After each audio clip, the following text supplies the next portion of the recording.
As an angelic lightworker, I work with the organic elements created by Divine to help align any energies upon Earth that are out of alignment. When it comes to working with what some would call magic and others call light, you must know what you are doing. Everything in existence is energy, which is light. There are unlimited spectrums of light, and this is what you are working with when you do true grid work. True grid work, as it is labeled within the New Age, is what I call light working or light weaving. Timelines, densities, and dimensions, also known as realms, can be seen as one big tapestry. The threading of the tapestry can be viewed as vibrations. Each vibration is a color and thus known as a spectrum. When the threading becomes knotted in the tapestry, it becomes out of alignment with the divine will of God's source, which is the organic blueprint. Before humans or any dense body was placed here, the tapestry was already created. This is what we call the elements. It was from the elements that elementals came into form. They oversee this tapestry alignment row by row. This can be seen as the land and the grid lines. Humans can be viewed as an embroidery design that was created atop of this tapestry. When it comes to humans disturbing the land, it disturbs the elementals. For example, in North America, these elementals were once respected by the natives. When the Spanish, then the Europeans came and disturbed the land, not to mention all the slaughtering that they did to the pure natives, they basically made a lot of unseen forces disturbed and mad. It is from these events that energy vortexes and grid lines started to become off balanced. This in turn affects the DNA of humans. To quote from Angelic Pearls 144, we learn that the way a planetary grid is formed is by the DNA of the beings who exist upon it. This is known as the collective consciousness, which is projected out of the human DNA. By altering the DNA, you then alter the matrix grid, which is time. And that is what we see as timelines. Now with this backstory, you can see how psychic abilities and wisdom that once were held within humans have become fallen. When you disturb the organic grid work of something, it always is going to have a domino effect on everything else in existence. The natives knew this and how to work with this, and that is why their spirits linger. They are helping to protect this from worsening as much as they can. My grandmother is native, and it is the land of my native ancestors that were handed down to her, and that is the land that I was raised on. I would see my native ancestors in spirit form as a child, along with my Celtic Hebrew ones. They work together in these other spectrums with those of us who can communicate with them, and especially with their own bloodline. They are our guides when it comes to grid work. Call upon them and they will help guide you if your intentions are pure and not ego-based, such as simply doing this to take a picture or a video and post on social media because you see spirituality as a trend when it simply is a lifestyle. There are so many of us that work in silence and behind the scenes, for we do not need to blast it out there for others to see. This is something you should do simply because of the pureness of your heart and because of your love for humanity and existence. It is our ancestors that understand these powers of the elements, especially those of you who have native blood running in your veins. Even if you do not, and you are pure with your intentions, you can call out to them and they will help you. They will help you understand the elements and how to work with them and how to work with herbs. All herbs grow from the elements: air, which is spirit; earth, water, fire. And today, I'm going to teach you about my favorite and most powerful one, which is cinnamon. Cinnamon is a special bark that I consume daily, very much so, and have a close relationship with.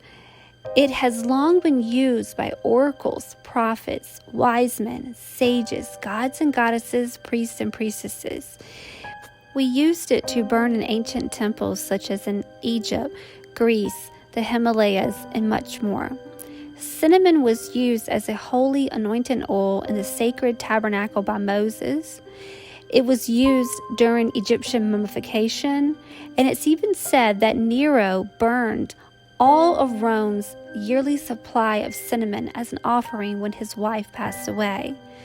And it is because of that connection with the higher realms and what some would call the gods, or some would call ascended masters, or any type of label that you give it, it's still something that is of a higher vibrational spectrum that is not seen physically.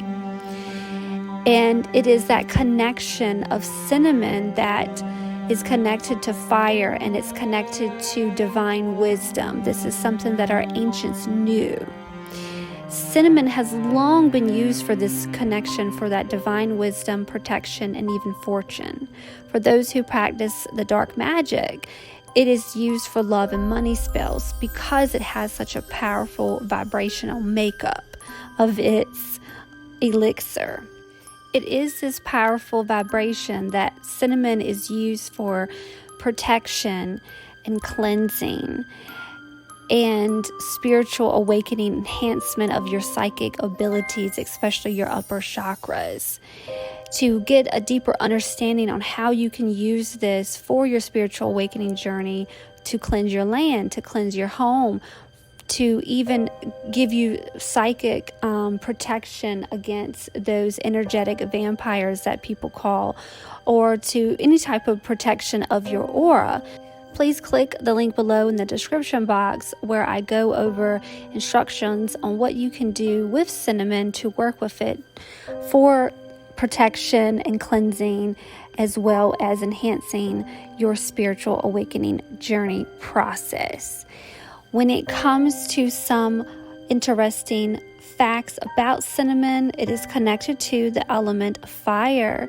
Therefore, it is connected to the planet Mercury, your zodiac fire signs, as well as it holds that energetic frequency of masculine energy, which is that connection to the seraphim energy. As taught all throughout the Pearl Code teachings, the seraphim are the guardians and caretakers of all of creation, and it is them together that are divine wisdom and are the mind of existence.